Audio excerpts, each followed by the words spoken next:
أما بعد فقد قال النبي صلى الله عليه وسلم سيد القوم خادمهم أو كما قال عليه الصلاة والسلام. جو تکبر کرے قابل لوم ہے، جو تکبر کرے قابل لوم ہے جو خاتم وہی سید القوم ہے. حضرات اساتذہ کرام، مہمانان اعزاز اور عزیز ساتھیوں، موجودہ دنیا پر جب ہم ایک تائرانہ نگاہ ڈالتے ہیں تو حالات اس بات کی غمازی کرتے ہوئے نظر آتے ہیں کہ دنیا کا ایسا کوئی گوشہ نہیں جہاں انسان امن و امان کی زندگی بسر کر رہا ہو، چین و سکون کی سانس لے رہا ہو، آرام و راحت کے ساتھ شب و روز کے ایام گزار رہا ہو. دنیا کا چپا چپا اس وقت بدامانی و اطمینانی کا شکوہ کر رہا ہے.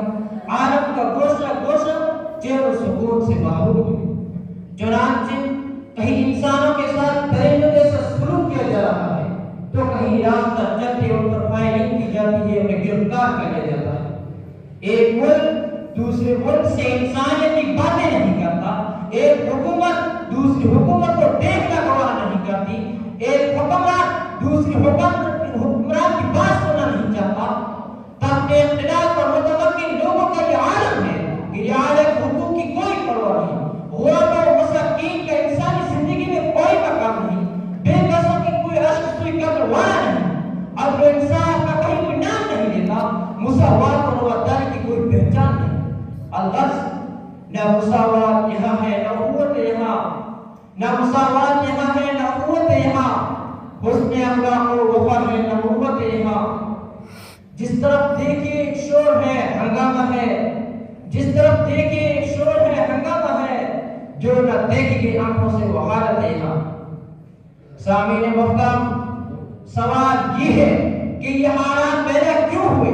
آخر کس چیز نے ہمیں اس مقام پر کھڑا کیا؟ کیوں ہم بے بس و لاچار ہوتے کہ دنیا نے آج سے پہلے کسی حکومت کے زیر سایہ قبول نہیں کی تھی؟ یا موجودہ حکمرانی پہ مرتبہ کرسی اقتدار پر متوقع ہوئے ہیں کہ بادشاہی اور حکمرانی کا طرز یہی ہے. تو ادھر ادھر کی نام بات کر یہ بتا کہ قافلہ کیوں لٹا، تو ادھر ادھر کی نام بات کر یہ بتا کہ قافلہ کیوں لٹا، مجھے رہزنوں سے گرا نہیں تیری رہبری کا ثواب ہے. ایک گردش زمانہ ذرا بتا کہ صدیق اکبر کی خلافت کا نمونہ دنیا آج تک پیش کر سکی ہے کہ فاروق اعظم سے زیادہ عدد پر اور حکمران نے اس دنیا میں جنم لیا، کہ عثمان غنی سے زیادہ سخی اور فیاض اس جس میں فرق نے دیکھا ہے کہ علی مرتضی جیسے ظالم کے انسان دوبارہ مسند سے تو قید ہوا. اے کرام زمانہ، تو جواب کیوں نہیں دیتا؟ اے تاریخی انسانی تو خاموش کیوں ہے؟ ہاں تیرا خاموش رہنا ہی تیری صداقت کی علامت ہے، تیرا جواب نہ دینا ہی تیری نجات کا ضامن ہے. سامعین مقدم کی موجودہ دور کے حکمرانوں کو اگر حقیقی چین و سکون کی تلاش ہے تو انہیں خلیفہ اول ابو بکر کی زندگی سے سبق حاصل کرنا چاہیے، جنہوں نے خلافت کی تنگہ دینے سے یکسر انکار کر دیا. جیسا کہ مولانا سعید احمد اکبر آبادی نے دیکھا ہے کہ ابو بکر شروع میں کوئی تنگہ نہ لیتے تھے، جو ان کا تجارت معاش ذریعہ تھی اسی پر گزر بسر کرتے. اتنا ہی نہیں بلکہ ابو بکر نے جہاں بچوں، جوانوں، بوڑھوں، غریبوں کا حق رکھا، ان کے حق تک بھی گریز کیا، وہی کسانوں کے حق کو فراموش نہیں کیا. اور آگے چلیے، آپ صلی اللہ علیہ وسلم کے جانشین اور آپ کے خلفاء میں دوسرا نام حضرت عمر بن خطاب کا آتا ہے. یہ وہی عمر فاروق ہے جو روم و ایران کے شہنشاہ تو بن گئے، تخت اقتدار پر متمکن ہے، لیکن پھک و پھاکا کی زندگی نہ چھوڑی.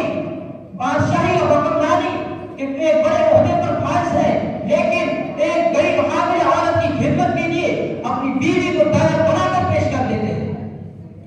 آج کی سسکتی ہوئی دنیا کو ضرورت ہے پیغمبر اسلام کے اس تیسرے جانشین کی جس کو دنیا عثمان بن نورین کے نام سے جانتی ہے. یہ وہی عثمان غنی ہے جن کے بارے میں مولانا سعید احمد اکبر آبادی نے لکھا ہے کہ عثمان غنی کی بیدار باسی رعایت کی خبر گیری اس کے نظم و نسق کا نتیجہ تھا کہ ملک سے افلاس کا خاتمہ، ہر طرف امن و امان اور خوشحالی کا دور دورہ ہو گیا. کوئی دن ایسا نہیں گزرتا جس دن ضرورت مند لوگوں کو ضروریات نہ دی جاتی.